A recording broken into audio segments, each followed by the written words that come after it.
All right, let's talk about something delicious. We're about to dive into the world of kuih, those amazing Malaysian treats, but we're going to do something a little different. We're going to uncover the secret language hidden right in their names.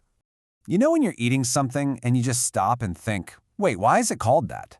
Like, for example, why on earth are those super delicate, folded wafer cookies sometimes called love letters? Well, it turns out the names of these kuih are way more than just labels. I mean, just look at that incredible spread. That right there is the beautiful, vibrant world of Kuih. And believe it or not, there are stories, little bits of history, and some clever wordplay baked right into every single one. So let's get into it and decode some of these names together. Okay, so let's start with the most obvious reason a kuih gets its name. It often comes down to pure and simple observation, what it looks like, or the very tools and techniques used to make it. A perfect example is Kuih kapit. The name gives it all away, really. Kapit in Malay literally means to clamp, and that's exactly how you make them. You pour this thin batter between two hot engraved molds and you clamp them shut over a fire. And that whole love letters nickname we mentioned, it just perfectly captures that delicate, folded-up look, doesn't it? And then you've got this beauty, kuih ros. You can probably guess this one, right? Rose is just the Malay word for rose, and why?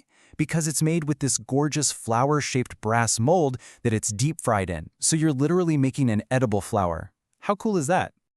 Following that same logic, we have kuih talam. This one is all about the pan it's made in. A talam is basically a tray, so this soft, wobbly, two-layered snack gets its name directly from the tray-like pan it's steamed in. Simple, direct, makes perfect sense. And sometimes you just call it what it looks like, you know? Case in point, tapak kuda. It literally translates to horseshoe. You make this soft cake roll, often filled with Nutella, you slice it up and, well, yeah, it looks just like a horseshoe. You can't argue with that logic. Okay, so naming things after shapes and tools, that makes sense. But this is where it gets way more interesting. Some of these names go so much deeper, tapping into symbolism, actions, and even folklore. Check this out. Kuih makmur. This one's a bit different. Makmur actually translates to prosperity. So when you're eating this buttery, nutty cookie that's covered in powdered sugar, you're not just having a snack. It's like a little bite of good fortune, a symbol of abundance that you share during big celebrations. Then some names are all about the process, what happens when you make it. Take kuih bangkit. Bangkit means to rise. And, well, that's exactly what it does. The dough literally expands and puffs up. It rises in the oven. That's what gives it that amazing, airy, melts-in-your-mouth texture. The name is almost part of the recipe. Okay, this next one has a whole story behind it. It's called Kuih Bahulu. So one legend says the name is actually a short version of buah hulu, which means a fruit from olden times. And apparently, a young lady from upriver came up with the name. How awesome is that? It gives this simple little sponge cake a totally charming backstory. All right, so we've had names that describe shapes, tools, and even stories. But now we get to the real head-scratchers, the names that just don't seem to make any sense at first glance and might even feel a little misleading. And the number one culprit has got to be the almond London. I mean, come on, it's got London right there in the name. So it has to be from England, right? What in the world does this chocolatey, almond-filled cookie have to do with the city of London? The answer? Absolutely nothing. For real. I love this quote from Journify. It says it all. Ask a Londoner about almond Londons, and you'll probably draw blank stares. These cookies are very much made in Malaysia. Yep, it's a 100% homegrown Malaysian creation. So, the big question is, where did the name come from then?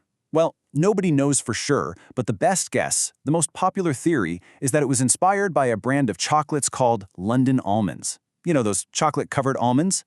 So it seems like a catchy brand name just stuck. And now it's the permanent name for this beloved kuih. So as you can see, these names are anything but random. They're like these little clues, these little windows into culture, history, and just how creative people are. Let's just do a quick recap of everything we've uncovered. So really, what's in a kuih name? Well, it turns out a whole lot. We've got names that come from shapes and tools, like the flower-like kuih ras or the clamped kuih kapit. We have names that are totally literal, like kuih bangkit, which rises. Then you've got the ones with deep symbolic meaning, like Kuih makmur, bringing prosperity. And of course the ones straight out of folklore, like Kuih bahulu, and even a dash of modern mystery, like the very Malaysian Almond London. Every single one of these names carries a little piece of its identity. It tells you how it was born, what it stands for, or maybe even a story passed down through generations. So now that you know the secrets behind these kuih, it really makes you wonder, doesn't it? What other food names out there are just hiding their stories in plain sight? Something to chew on next time you grab a bite.